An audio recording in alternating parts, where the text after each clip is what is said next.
Գորգագործը բուլղարական ժողովրդական հեքիաթ։ Մի ժամանակ Հնդկաստանում ապրում էր հմուտ մի գորգագործ։ Շատ լավն էին նրա գորգերը, բայց նա այնքան դանդաղ էր գործում, որ տարին հազիվ մի գորգ էր գլուխ բերում։ Դրա համար մի 4 հացի փող էր վաստակում միայն։ Մի անգամ, երբ նա ավարտելու վրա էր ամենաազդեցիկ գորգերից մեկը, դասգահը ջարդվեց։ Աղքատ մարդ էր գորգագործը, և փոխանակ իր բախտից տրտնջալու, նա կացինն առավ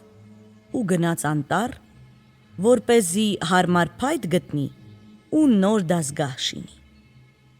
Շատ ծառեր տնտղեց նա, մինչև ի վերջո կանգ առավ ծեր Շիմշատի առաջ, որն աճում էր ծովի ափին։ «Ահա, այս ծառից էլ կսարքեմ դասգահս», ուրախացած բացականչեց գորգագործը։ Բայց դեռ չէր հասցրել կացինը օդում թափահարել, երբ իր ետևից լսեց ինչ-որ մի ձայն. «Վարպետ, խնայիր այդ ծառը»։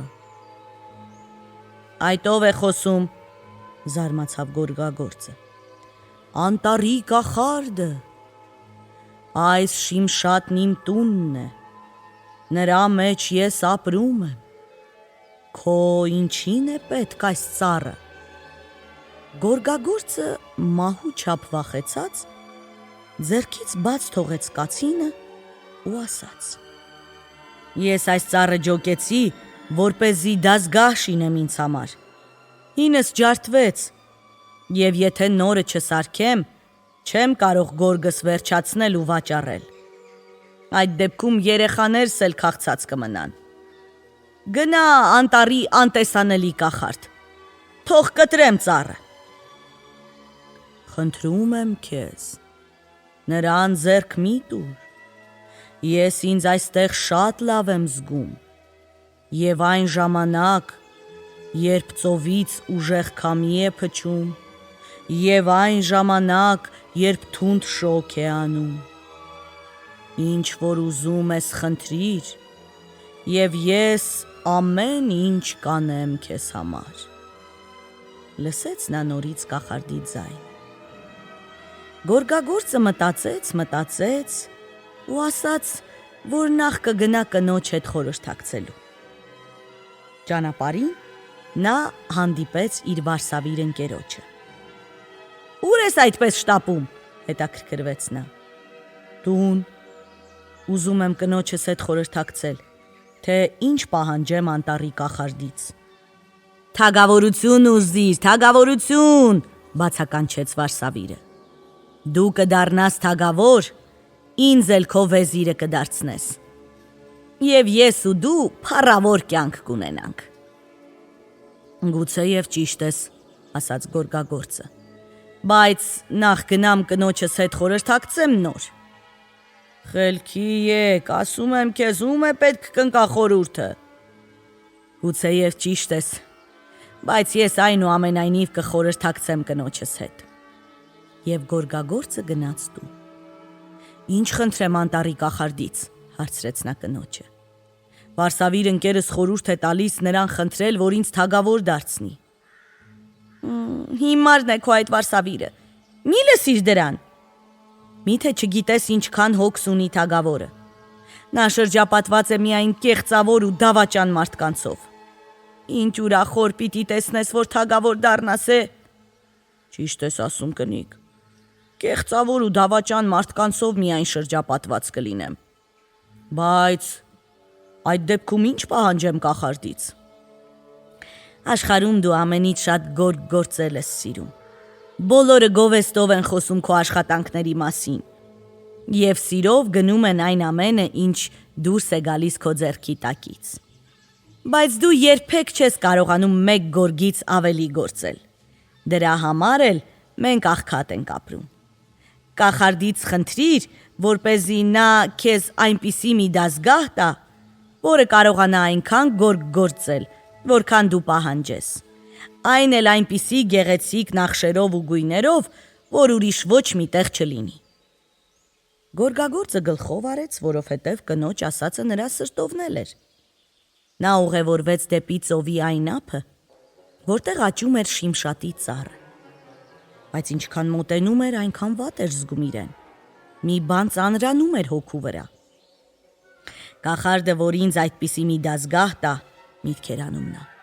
դազգահն էլ կգործի այդ հրաշալի գործերը։ Հապա ես ինչ պիտի անեմ։ Միայն գնամ շուկա, վաճառեմ դրանք ու փող կուտակեմ։ Ոչ, դա իմ բանը չէ, որոշեց գորգագործն ու այնպես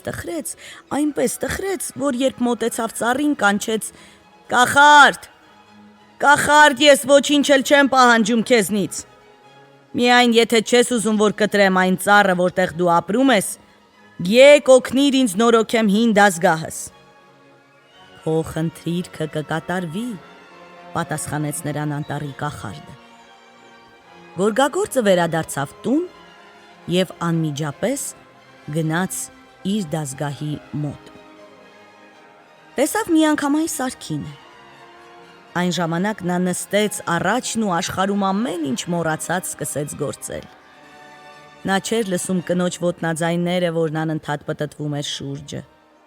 Չէր նկատում նաև Վարսավի իր ընկերոջը, որն հաճախ այցի էր գալիս իրեն և գլխավերևում կանգնած դիտում իր աշխատանքը։ Ամբողջ օրը մինչև ուշ գիշեր նստում էր նա, որպեսզի ավարտի իր սիրած գործը։ Երբ վերջացրեց, գորգագործը երկար նայեց իր նոր ստեղծագործությունն ու գոհ բացականչեց. «Ոչ ոք չի կարող հասկանալ, թե ինչքան երջանիկ եմ ես հիմա։ Ես կարող էի թագավոր դառնալ,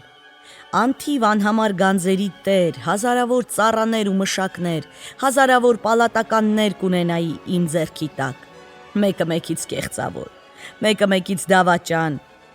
բայց ոչ մի հավատարիմ ընկեր չէր լինի շուրջս։ Կարող էի մեծ հարստության տեր մարդ դառնալ, բայց հավետ կզրկվեի հանգստից, միշտ կապրեի ահ ու դողի մեջ, թե հանկարծ չզրկվեմ հարստությունից։ Մինչդեռ կա ավելի մեծ երջանկություն, քան դիտել քո իսկ գործած գորգի գեղեցիկ նախշերը